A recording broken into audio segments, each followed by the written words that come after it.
Kebakaran hebat terjadi di lingkungan Terusan Kelurahan Lelatang Kecamatan Negare Kabupaten Jembrane, Jumat 24 September. Akibatnya sebuah bangunan gudang dan pondok santri Yayasan Hidayatullah ludes terbakar. Tidak hanya menghanguskan gedung, api juga melalap habis buku-buku ibadah milik santri. Kuat dugaan kebakaran disebabkan hubungan arus pendek di atap bangunan. Ditemui di lokasi kebakaran salah seorang saksi mata, Siti Aisyah yang juga sebagai pengasuh santri mengatakan sebelum terbakar dia mendengar suara ledakan dari atap pondok. Saat itu ia mengaku berada di halaman depan musola tengah menjemur buku yang basah akibat banjir malam sebelumnya.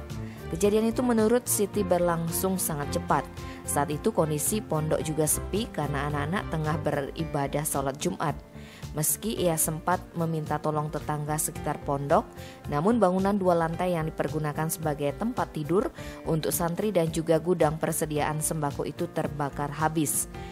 Kabid Limas dan Pemadam Kebakaran Iputu Pranajaya saat dikonfirmasi di lokasi kejadian mengatakan pihaknya mengerahkan 3 unit mobil pemadam kebakaran karena bangunan berisi material yang mudah terbakar menyebabkan api dengan cepat membesar dan menghanguskan seluruh isi bangunan.